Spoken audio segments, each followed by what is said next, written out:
welcome back to my channel. I'm Helen Mtembu and I discuss all things homesteading, homemaking and homeschooling. So today we are back in the garden and it is amazing. So much has happened, so many lessons learned and just an amazing journey. So today I'm going to be discussing the importance of starting your own nursery and keeping your own nursery.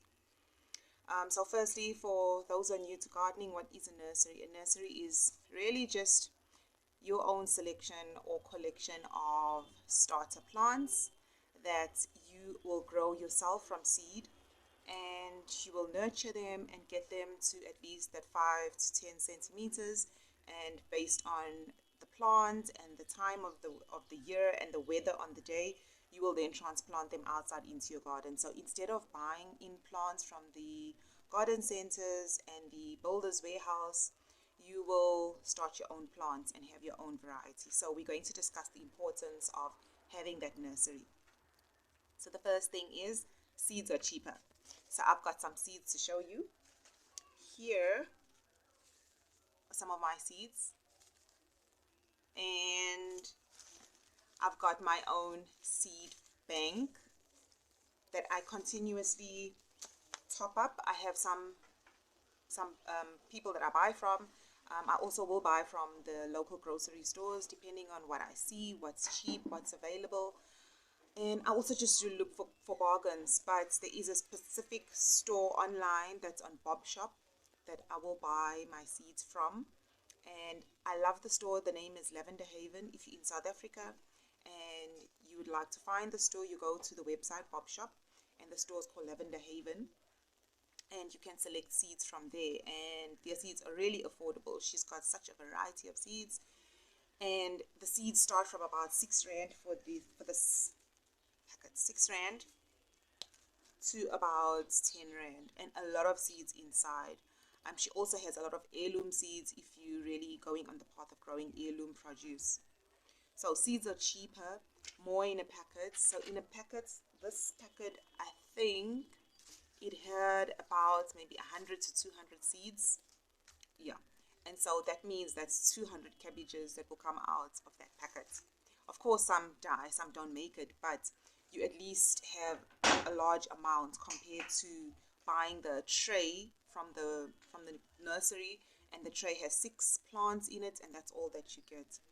So seeds are cheaper, a lot in the packet, and if some of your plants die, at least you know you still have enough seeds to start again. The second thing is you can use paper cups, you can use your yogurt containers, you can use the peanut butter containers, you can use anything to start your seedlings in. You don't have to have the trays, though if you have the trays, great. So the yogurt cups, they really make well. Just make sure that you put some holes in the bottom for drainage. And I've got a lemon tree that is growing in a peanut butter container, and it will stay here for a while before I transplant it. And so you can buy the trays. The trays are not expensive. These trays are actually about 4 rand, about 3 rand to 5 rand. And I bought these also from the store in called Lavender Haven and Bob Shop. So you can buy the trays, and then have your own trays in stock. Otherwise, you go with these or anything in your house that you can start with. Okay, so that's the second thing. The third thing is that growing from seed teaches you patience, because you find yourself actually watching the tray or the container and waiting for that moments of germination, for that little seed to just pop, and then it gives you such excitement. But it teaches you patience and also understanding that we are working with nature.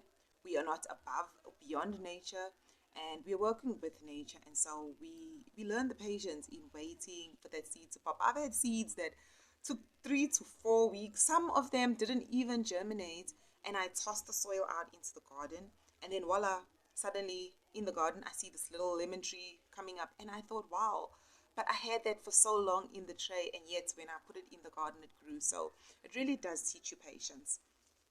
And then the next reason why you should have your own nursery is there are no chemicals being used on your seedlings. A lot of nurseries and places that produce bulk seedlings do have some kind of sprays that they use on the plants, either to get them to flower quickly so that when they're in the nursery, the flowers are out, the plants look pretty and people buy them, or to push growth so that they can get those trays out and into the stores and have the next batches. And so growth is forced in mass production, and when you have your own seedlings at home, you know that your plants are growing naturally on their own. And if some don't make it, they don't make it. That's nature. You keep going and you put more seeds and you start again, but you know that there's no chemicals being used anywhere along the process. It's just you and nature.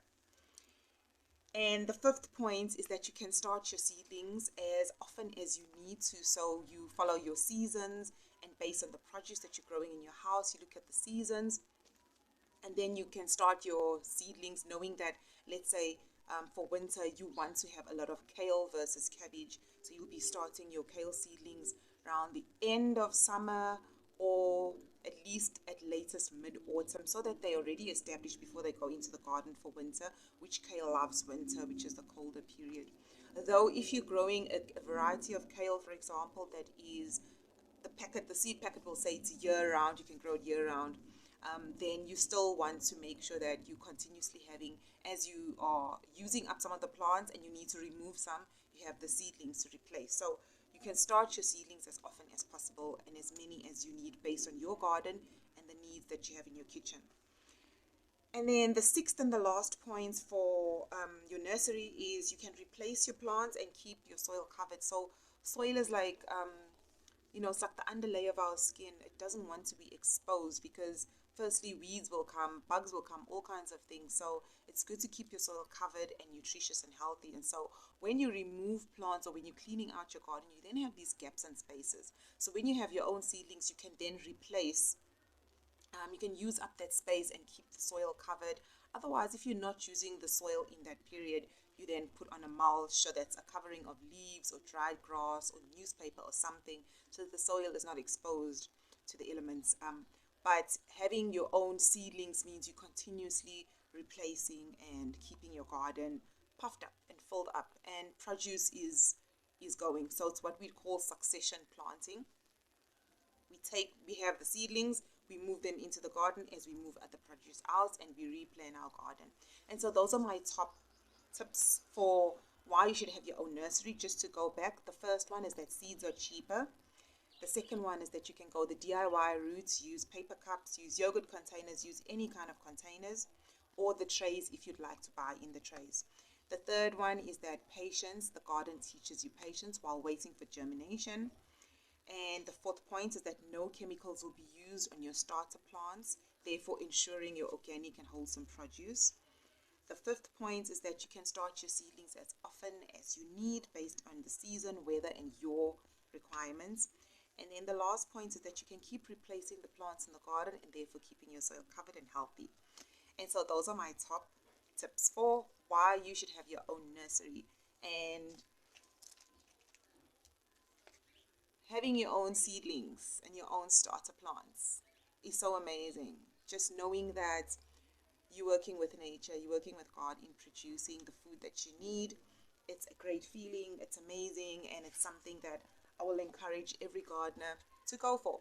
So even if you're a new gardener, there are certain plants and seeds that are so easy to start with. There are some that are really difficult, and usually the rule of thumb is the bigger the seed, the easier it may be. So there are certain plants that are really easy, especially if you're a new gardener and you go for something like beans. Beans, you just put it in the soil. You don't even have to follow the routes of soaking it and covering it with tissue. Just put it in the soil, make sure the soil is damp, and in at least 3 days, if you're in South Africa, that bean will germinate. So beans are really the easiest, and it gives you, that joy that your garden is starting. So if you're a new gardener, aim for plants that you can start from seed that are easy and start your own nursery. And this is my lemon tree.